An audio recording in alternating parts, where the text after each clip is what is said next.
Assalamu alaikum wa rahmatullahi wa barakatuh. Amani, baraka na rehema za Mwenyezi Mungu ziwe juu yako ndugu mtazamaji. Kwa majina naitwa Mwalimu Rwegoshola Ayubu, mtaalamu wa masuala ya elimu. Leo nitaongelea namna bora ya kitaalamu ya kufanya tathmini ya matokeo ya mitihani ya wanafunzi. Namna bora na ya kitaalamu ya kufanya tathmini ya matokeo ya mtihani ya wanafunzi.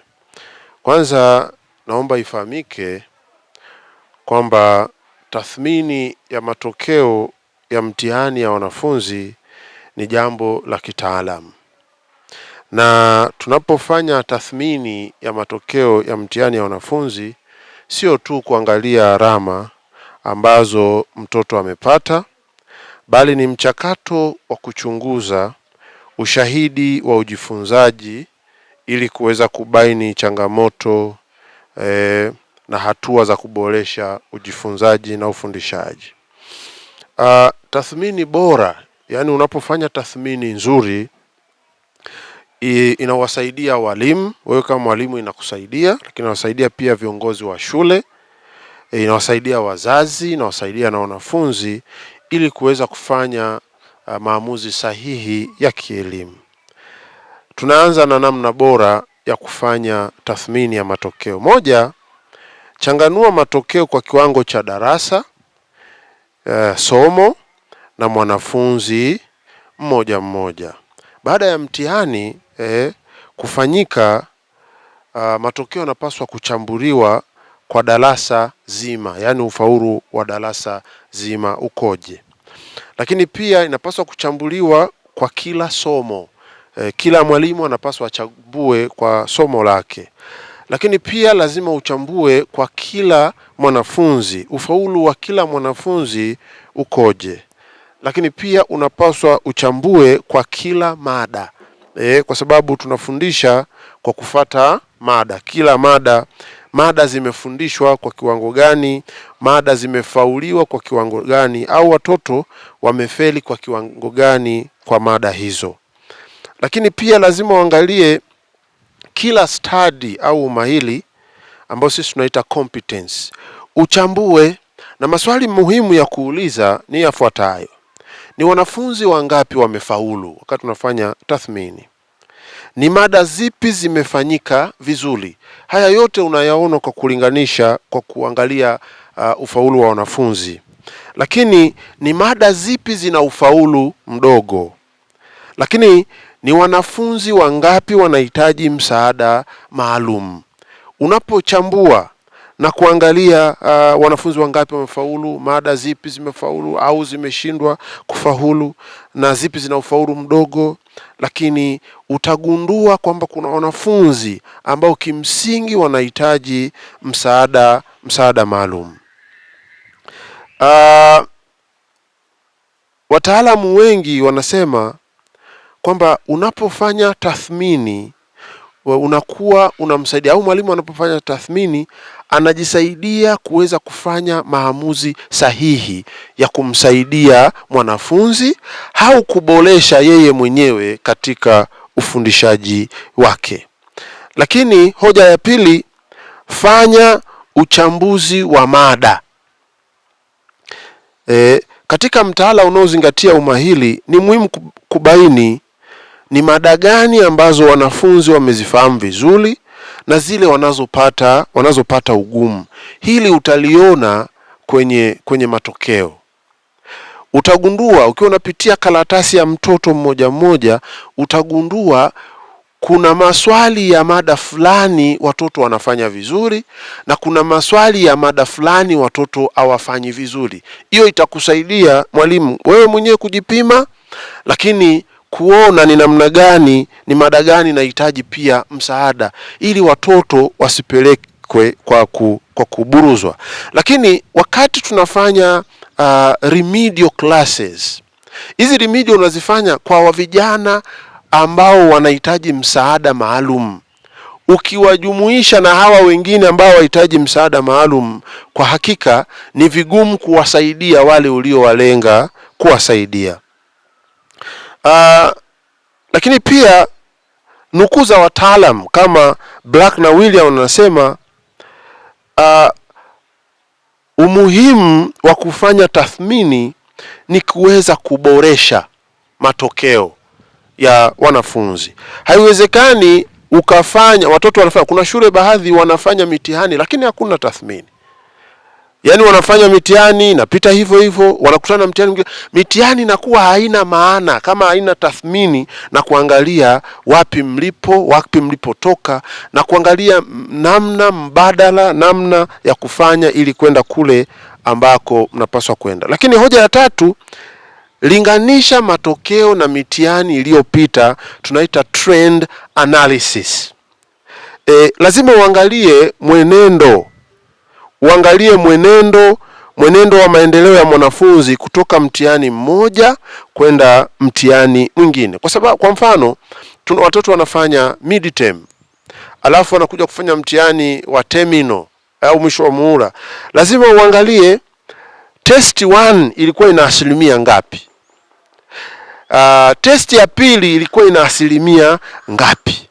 Na changamoto ziko sehemu gani, ili uweze kuona je, watoto wanaendelea au wanashuka katika kiwango cha ufaulu. Lakini pia tambua wanafunzi wenye uhitaji maalum wa msaada. Kwa kawaida katika tathmini walimu wanapaswa kubaini mambo yafuatayo. 1, wanafunzi wenye ufaulu wa chini. 2, wanafunzi wanaoshuka kitaaluma. 3, wanafunzi wenye vipaji maalum. 4, wanafunzi wanaohitaji ushauri wa kitaaluma. Kwa kila mwanafunzi lazima uelezee changamoto zake. Mwalimu wa somo lazima hawa anamfahamu kila mwanafunzi ili aweze kumsaidia. Lakini lazima kwa kila mwanafunzi uelezee mada zinazomsumbua ili uweze kumsaidia. Uwezi kwenda hospitali, daktari anawakuta pale mmekaa kwenye benchi mnamsubiri, akamwambia labda mtu wa maabara hawa wote wape Panado. Haiwezekani, kwa sababu kila mtu ana maradhi yake. Lakini baada ya kueleza changamoto za kila mwanafunzi katika mtihani, pia utagundua mada zinazomsumbua. Lakini sasa utatengeneza mpango wa kumsaidia mwanafunzi mmoja mmoja. Ni bahati mbaya kwamba wengi tunachukua matokeo ya ujumla kwamba darasa limepanda ufaulu. Lakini ukiangalia kwa kawaida, kuna baadhi ya watoto ndio wamepanda ufaulu kuwabeba wenzao, ila kuna baadhi darasa hilo hilo ufaulu wao ni wa hovyo kweli kweli, ni wa chini kweli kweli. Mtaalamu George Evans anasema kila mwanafunzi anaweza kujifunza, lakini hawezi kujifunza kwa mbinu ile ile. Kwa hiyo lazima tuweze kutambua changamoto ya kila mwanafunzi. Lakini hoja 5, changanua ubora wa maswali ya mtihani. Lazima mwalimu achunguze mambo yafuatayo. Kwa mfano, maswali gani yalijibiwa vizuri? Hayo tamsaidia kujua kweli mada hii ilieleweka. Lakini maswali gani watoto waliyajibu vibaya? Itamsaidia kujua wapi afanye marekebisho. Na swali lingine ajiulize, je, maswali yalipima umahiri uliokusudiwa? Kuna mwalimu anaweza akatunga mtihani lakini hajui amekusudia nini. Lakini unauliza, je, yalikuwa katika viwango tofauti vya fikra? Walimu tunafahamu unapopima unapima mambo mengi. Pima uelewa, unapima ujuzi, unapima matumizi ya uelewa alioupata na mambo mengine. Lakini namba 6, fanya tathmini ya ufanisi wa utendaji. Matokeo ya wanafunzi yanapaswa kupima pia mwalimu, ufundishaji wa mwalimu. Kuna maswali ya kujiuliza. Mada ilifundishwa kikamilifu? Kama kuna mada fulani watoto wanaonekana wana ufaulu wa chini, lazima mjiulize, je, mada hii, mwalimu ajiulize, je, mada ilifundishwa kikamilifu? Lakini je, kwa nini watoto wanafeli? Je, mbinu zilizotumika zilikuwa sahihi? Lakini je, muda ulitosha wa kufundisha mada husika? Je, vifaa vya kufundishia vilitumika vizuri? Haya yote mwalimu yanamsaidia baada ya kufanya tathmini ya matokeo. Kwa sababu wataalamu kama John Hattie anasema students achievement is closely linked to effective teaching, kwamba ufaulu wa mwanafunzi una mahusiano ya karibu sana na ufundishaji wa mwalimu. Lakini hoja ya 7, tengeneza mpango wa maboresho, action plan. Baada ya tathmini, shule inapaswa kuwa na mpango wa utekelezaji unaojumuisha vitu vifuatavyo. 1, vipindi vya remedial. Kama nilivyosema, remedial ni maalum kwa vijana wenye uelewa mdogo. Lakini ufuatiliaji wa wanafunzi dhaifu, lazima utengeneze mpango kazi unaokusaidia kufuatilia wanafunzi dhaifu ili uweze kuwasaidia.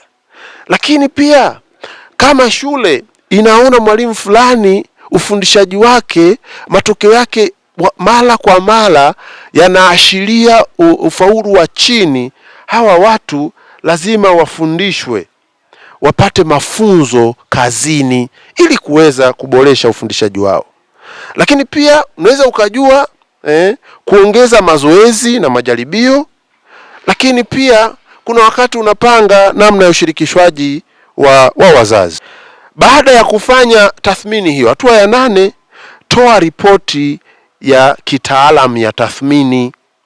Ripoti ya tathmini inapaswa kuonyesha mambo yafuatayo. 1, muhtasari wa matokeo, yani idadi ya wanafunzi waliopimwa, waliopata daraja A, B, C na D.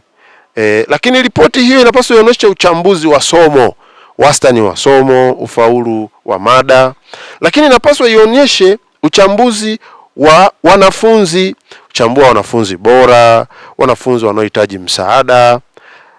Lakini pia unachambua changamoto zilizobainika, na pia toa mapendekezo, na pia toa mpango wa maboresho. Nikimalizia, ni muhimu sana kufanya tathmini hatua kwa hatua. Tuache kufanya tathmini jumuishi. Lakini shule ambazo hazifanyi tathmini mara kwa mara ni makosa kitaalamu. Kila mtihani lazima mfanye uchambuzi wa kina ili muweze kuisaidia shule. Nashukuru sana kwa kunisikiliza.